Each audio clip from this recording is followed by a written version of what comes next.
طریقے مصطفیٰ کو چھوڑنا ہے وجہ بربادی، طریقے مصطفیٰ کو چھوڑنا ہے وجہ بربادی، اسی سے قوم دنیا میں کوئی بے اقتدار رہا، اسی سے قوم دنیا میں کوئی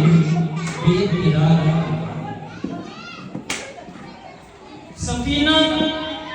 سفینہ اپنا کنارے سے بھی لگ سکتا ہے، سفینہ اپنا کنارے سے بھی لگ سکتا ہے، ہوا کے رخ پہ چلو،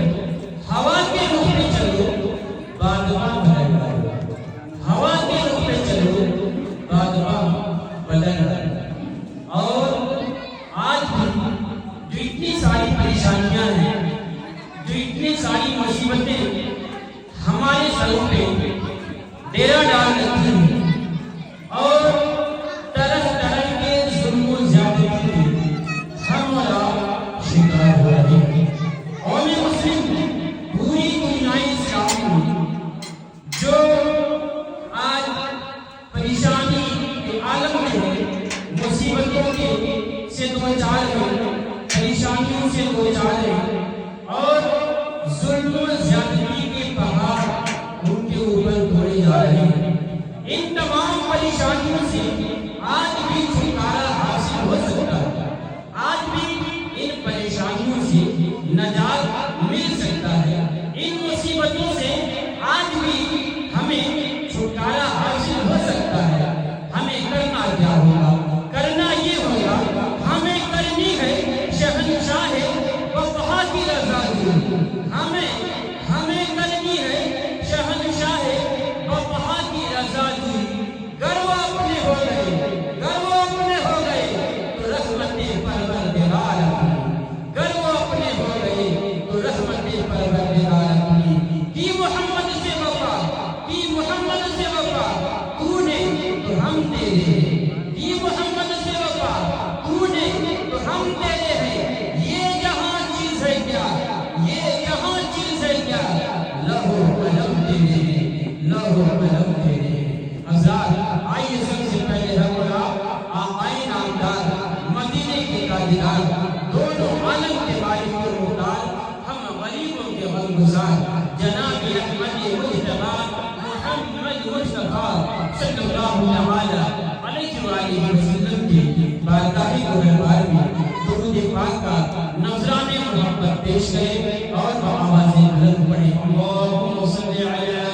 سیدنا و مولانا محمد وبارک وسلم، صلو علیہ صلاۃ و سلام علیہ یا رسول اللہ صلی اللہ علیہ وآلہ وسلم۔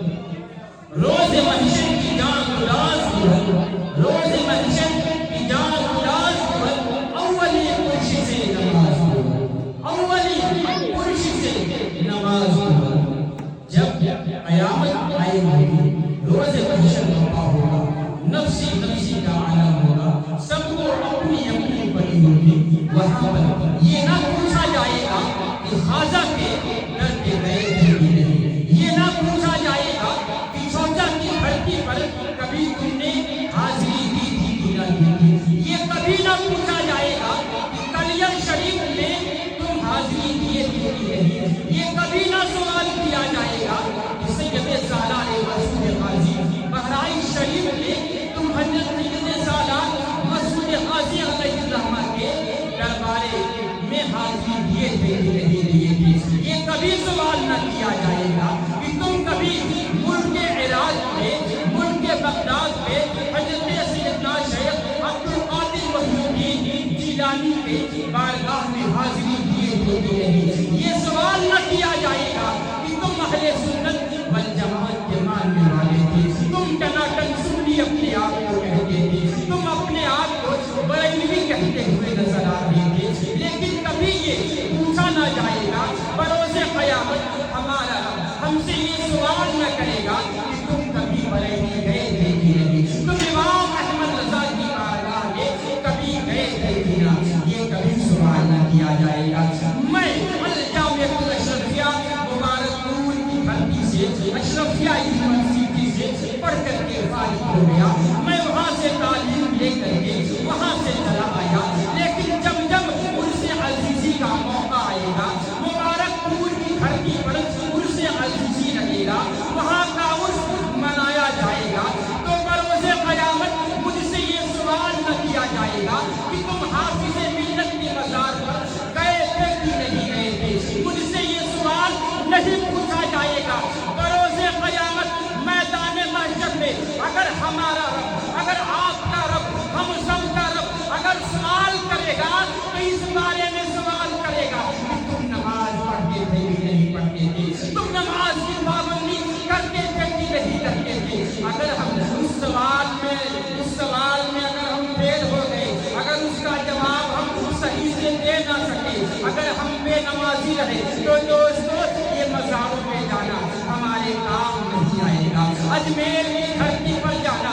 حضرت خواجہ کی بارگاہ میں جانا، یہ کام نہ آئے گا. مخدوم سمنانی کے بارگاہ میں جانا، یہ کام نہ آئے گا. کون کہتا ہے کہ اللہ کے ولی بے نمازیوں سے راضی ہیں؟ کون کہتا ہے امام حسین جس نے کربلا کی سرزمین پر 10 محرم الحرام کو اپنے سر مبارک کو، اپنے مبارک جان کو، جس نے کربلا کی دھرتی پر اپنے سر کی قربانی دے کر، اپنے جان کی قربانی دے کر سجدے کی حالت میں جو بارگاہ خدا بندی میں مقبول ہو گیا، کون کہتا ہے کہ میرا امام بے نمازیوں سے خوش ہوگا؟ امام حسن ہو یا امام حسین ہو، کوئی بھی بے نمازی سے خوش نہیں ہے. مخدوم سمنانی ہو یا مخدوم ماہری ہو، بے نمازیوں سے راضی نہیں ہے. یہ جتنے بھی اولیاء اللہ ہیں بے نمازیوں سے خوش نہیں رہتے ہیں. جو اللہ کے ولی ہوتے ہیں، جو اللہ کے نیک بندے ہوتے ہیں، جو اللہ کے برگزیدے بندے ہوتے ہیں، اگر انہیں خوشی ملتی ہے تو نمازیوں سے خوشی ملتی ہے، اگر یہ راضی ہوتے ہیں تو نمازیوں سے راضی ہوتے ہیں. آپ ذرا سوچیں، ہمارا رب تو اعلان فرماتا ہے قُلْ إِن كُنتُمْ تُحِبُّونَ اللَّهَ فَاتَّبِعُونِي يُحْبِبْكُمُ اللَّهُ. اے اللہ کے محبوب، اے میرے محبوب، آپ فرما دیجئے کہ اگر تم مجھے راضی کرنا چاہتے ہو، اگر تم مجھے خوش کرنا چاہتے ہو، اگر تم مجھے محبوب، اگر تم میرا محبوب بننا چاہتے ہو، اگر تم میرے پسندیدہ بندے بننا چاہتے ہو، تو میرے محبوب کی پیروی کرو. میرا محبوب جیسے کہتا ہے اس کے فرامین پر عمل کرو. اگر تم اللہ کے محبوب کو راضی کر دو گے تو اللہ بہت راضی ہو جائے گا. گویا اللہ قرآن میں یہ اعلان فرما رہا ہے، تم میرے محبوب کو راضی کر دو، تم میرے محبوب کو خوش کر دو، میں تم سے خود خوش ہو جاؤں گا، میں تم سے خود راضی ہو جاؤں گا. اور میرا محبوب ہمارے اور آپ کے پیارے آقا ہم سے نہیں ہوں گے جب تک ہم اللہ کی بارگاہ میں اپنے سروں کو جھکا نہ دیں گے، جب تک ہم نماز فجر کی پابندی نہ کریں گے، جب تک ہم نماز ظہر کو ادا نہ کریں گے، تب تک ہمارے اللہ کے محبوب ہم سے راضی نہ ہوں گے۔ اس لیے کہ میرے آقا، میرے پیارے آقا ارشاد فرماتے ہیں کہ نماز میری آنکھوں کی ٹھنڈک ہے، نماز میری آنکھوں کی ٹھنڈک ہے۔ اب آپ سوچیں، جب ایک اللہ کا بندہ، جب ایک بندہ مومن اللہ کی بارگاہ میں سجدہ ریز ہو جاتا ہے، جب ایک اللہ کا بندہ بارگاہ خداوندی میں سربسجود ہو جاتا ہے، تو میرے پیارے آقا کی آنکھوں کو ٹھنڈک ملتی ہے، میرے پیارے آقا خوش ہو جاتے ہیں، میرے پیارے آقا ہم سے راضی ہو جاتے ہیں، اور اللہ اعلان فرماتا ہے کہ اگر مجھے راضی کرنا چاہتے ہو تو میرے محبوب کو خوش کر لو، میرے محبوب کو راضی کر لو۔ اگر تم میرے محبوب کو راضی کر لو گے میں تم سے خود بخود خوش ہو جاؤں گا۔ تو پتہ چلا کہ ہمیں اور آپ کو چاہیے کہ ہم اور آپ اللہ کے ولیوں کے بارگاہ میں حاضری ضرور دیں، لیکن نماز کی پابندی کریں۔ بغیر نماز کے ہماری کوئی بھی عبادت قبول نہیں ہوتی ہے۔ ہمیں پتہ ہے، ہمیں معلوم ہے کہ اگر ہم لاکھ روپے کسی غریب کی شادی میں لگا دیں، اگر 50,000 روپے سے ہم نے کسی غریب کی مدد کر دی ہے، اگر ہم نے بھوکوں کو کھانا کھلا دیا، اگر ہم نے ننگوں کو کپڑا پہنا دیا، اگر ہم نے غریبوں کی امداد کر دی، لیکن اگر ہم نماز کی پابندی نہیں کرتے ہیں تو ہمارے یہ نیکیاں اللہ کی بارگاہ میں قبول نہیں ہوتی ہیں۔ اس لیے پتہ چلا کہ سب سے ضروری اور سب سے پہلا جو ہمارے اوپر ضروری کام ہے وہ نماز کی پابندی ہے۔ اگر نماز کی پابندی کریں گے تو چھوٹی سے چھوٹی نیکی بھی اگر کریں گے تو اللہ کی بارگاہ میں قبول ہوتا جائے گا، ورنہ اگر ہم بے نمازی رہیں گے، بڑی سے بڑی نیکیاں کریں گے، اللہ ہماری نیکیوں کو قبول نہیں فرمائے گا، اللہ ہماری نیکیوں کو قبول نہیں کرے گا۔ اس لیے میرے بھائیو، آپ پہلے نماز کی پابندی کرو، اس کے بعد میں آپ کوئی نیکی کرو۔ آپ پہلے نماز کی عادت ڈالو، اس کے بعد آپ کوئی کام کرو۔ اللہ تبارک و تعالیٰ کے پیارے حضور صلی اللہ علیہ وسلم کے فرامین پر عمل کرو۔ آج کی یہ مبارک محفل پاک شادی خانہ آبادی کے سلسلے میں رچائی گئی ہے، بسائی گئی ہے، یعنی کل کے روز نکاح کا پروگرام ہونے والا ہے۔ شعبان بھائی مرحوم کے نقطۂ نیک اختر کے نکاح کا پروگرام ہونے والا ہے، ان کی شادی کا پروگرام ہونے والا ہے۔ دوستو، اللہ تبارک و تعالیٰ جسے بڑا نصیب والا بناتا ہے اسے بیٹی عطا فرماتا ہے۔ بیٹیاں اللہ کی رحمت ہوا کرتی ہیں، بیٹیاں ایک باپ کے دل کا ٹکڑا ہوا کرتی ہیں، باپ کے کلیجے کو سکون ملتا ہے، باپ کا کلیجہ ٹھنڈا ہو جاتا ہے جب اپنی بیٹی کو دیکھ لیا کرتا ہے، دن بھر کا اس کا تھکان دور ہو جایا کرتا ہے جب اپنی بیٹی سے ملاقات کر لیا کرتا ہے۔ آقا کریم صلی اللہ علیہ وآلہ وسلم اپنی بیٹی کو بے حد پیار کیا کرتے تھے، بے حد محبت فرمایا کرتے تھے۔ جب بھی میرے آقا کہیں باہر سے تشریف لاتے، سب سے پہلے میرے آقا مسجد نبوی شریف میں تشریف لے جاتے، 2 رکعت نماز ادا کرتے۔ نماز ادا کرنے کے بعد میرے پیارے آقا سب سے پہلے اپنی بیٹی فاطمہ کے گھر جاتے، اور جب اپنی بیٹی فاطمہ کے گھر جاتے تو میرے پیارے آقا اپنے بیٹی کے پیشانی کو چوم لیا کرتے تھے، بوسہ لگایا کرتے تھے، بوسہ دیا کرتے تھے۔ اور ویسے ہی میرے سیدہ طاہرہ فاطمہ زہرا رضی اللہ تعالی عنہا اپنے ابو سے بھی بے حد محبت کیا کرتے تھے۔ ایک باپ کو جس درجہ اپنی بیٹی سے پیار ہوتا ہے، بیٹیوں کو بھی اپنے باپ سے بے حد محبت ہوا کرتی ہے۔ جس طریقے سے بیٹی اپنے باپ کی لاڈلی ہوا کرتی ہے، باپ بھی اپنی بیٹیوں کی نظر میں بڑا ہی پیارا ہوا کرتا ہے۔ بیٹیاں بھی اپنے باپ کو بڑا ہی محبت کیا کرتی ہے، بڑا ہی پیار کیا کرتی ہے۔ میرے پیارے آقا صلی اللہ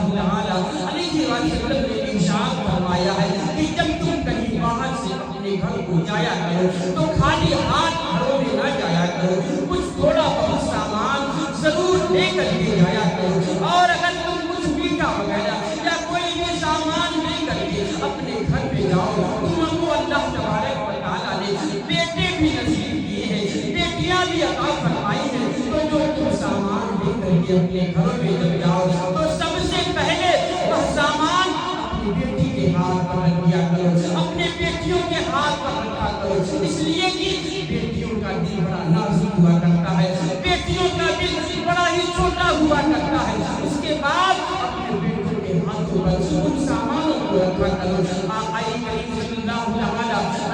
علیہ وسلم نے اپنی بیٹیوں کو بڑا کیا، ان کو اچھی پرورش کی، ان کو اچھی تربیت سے نوازا، اور جب وہ نکاح کے قابل ہو گئی، جب وہ شادی کے قابل ہو گئی، تو ہمارے اور آپ کے پیارے آقا صلی اللہ علیہ وسلم نے بھی اپنی بیٹیوں کا نکاح فرمایا، اپنی بیٹیوں کو رشتہ ازدواجی میں باندھا۔ نکاح حضرت آدم علیہ السلام سے جو شروع ہوا، ایک بہت بڑی عبادت ہے۔ نکاح ایسی چیز ہے کہ نکاح کی وجہ سے اس دنیا میں اللہ کے نیک بندوں کا جنم ہوتا ہے، اللہ کے نیک بندوں کی پیدائش ہوتی ہے۔ اس لیے کہ میں آپ کو بتا دوں، اگر کوئی حرام کاری کرے تو اگر حرام کاری سے کوئی اللہ کا ولی پیدا نہیں ہو سکتا ہے، حرام کاری سے کوئی اللہ کا نیک بندہ پیدا نہیں ہو سکتا ہے۔ جب بھی کوئی اللہ کا ولی پیدا ہوگا، جب بھی کوئی اللہ کا نیک بندہ پیدا ہوگا، تو جب ہم اور آپ نکاح کریں گے، اور نکاح کرنے کے بعد جب میاں اور بیوی صحبت کرتے ہیں تو اللہ تبارک و تعالیٰ نیک اولاد عطا فرماتا ہے۔ اور آقا کریم صلی اللہ علیہ وسلم نے ارشاد فرمایا، نکاح سے رزق تلاش کرو، نکاح کے ذریعے سے رزق تلاش کرو۔ حضرت علامہ عبدالرؤف علیہ الرحمہ بیان فرماتے ہیں کہ نکاح اگر نیک نیتی سے کیا جائے تو اللہ تبارک و تعالیٰ ایسی نکاح میں برکت عطا فرماتا ہے، اور وہیں سے اللہ تبارک و تعالیٰ اس کے لیے رزق کے دروازے کو کھول دیتا ہے، اس کے رزق کو اللہ تعالیٰ بڑھا دیتا ہے، اس کے رزق میں اللہ کو شادی عطا فرما دیتا ہے۔ نکاح اگر اچھی نیت سے کی جائے گی تو اللہ تبارک و تعالیٰ برکتوں کا نزول فرمائے گا۔ آج ہم نے بھیجا حج کا ماحول بنا لیا ہے، رسم بنا لیا ہے، جہاں شادیاں 1 لاکھ روپے میں ہو سکتی ہے، ہم نے شادیوں کو اتنا مہنگا کر ڈالا ہے، اتنا مہنگا کر ڈالا ہے کہ دوستو ایک غریب باپ اپنی بیٹی کو رشتے ازدواجی میں باندھنے کے لیے 10 مرتبہ سوچتا ہے، اتنی مہنگی شادی میں بھلا کیسے کر پاؤں گا، اتنی مہنگی شادی میں بھلا کیسے کروں گا۔ آقا کریم صلی اللہ علیہ وسلم نے ارشاد فرمایا کہ سب سے بہتر نکاح وہ ہے، سب سے بہترین نکاح وہ ہے جس میں خرچہ کم ہو، جس میں خرچہ کم ہو۔ حضرت علامہ احمد یار نعیمی علیہ الرحمہ بیان فرماتے ہیں کہ کم خرچ کا مطلب یہ ہے کہ لڑکی اور لڑکے والے دونوں طرف سے کوئی شرط نہ رکھی جائے، اور ایسے کام کیے جائیں کہ لڑکی والوں کا بھی کم خرچہ ہو، لڑکے والوں کا بھی کم خرچہ ہو۔ اور شریعت نے اس بات کا پابند نہیں کیا ہے کہ آپ نئے حال سے اپنے بچے کی شادی کریں، شریعت نے اس بات کا پابند نہیں کیا ہے کہ آپ اپنی شادی میں جب تک بڑے سے بڑا میرج ہال نہیں کریں گے تب تک آپ کا نکاح نہیں ہوگا۔ شریعت نے ہمیں اس بات کا پابند نہیں کیا ہے کہ آپ اپنی شادیوں میں بے جا خرچ کریں، شریعت نے ہمیں اس بات کا پابند نہیں کیا ہے کہ آپ اپنی شادیوں میں آتش بازی کا انتظام کریں۔ آج جب 1 روپے ہمیں فقیر کے ہاتھوں پر رکھنا پڑتا ہے، یا جب ہمارے پاکٹ سے 50 روپے کا نوٹ گر جاتا ہے اور تلاش کرتے کرتے ہم تھک جاتے ہیں، لیکن وہ 50 روپے کا نوٹ ہمیں حاصل نہیں ہوتا ہے تو ہمیں بڑی تکلیف ہوتی ہے، ہم پریشان ہو جاتے ہیں۔ لیکن دوستو جب ہمارے گھر میں شادی کا ماحول ہوتا ہے تو ہم 20,000 روپے کا 50,000 روپے کا آتش بازی طے کرتے ہیں، اور ہم آتش بازی میں 50,000 روپے کو ہم دھواں میں اڑا ڈالتے ہیں، آگ زمین میں اڑا ڈالتے ہیں۔ شریعت نے ہمیں یہ حکم نہیں دیا ہے، بلکہ اسلام تو اتنا پیارا مذہب ہے، وہ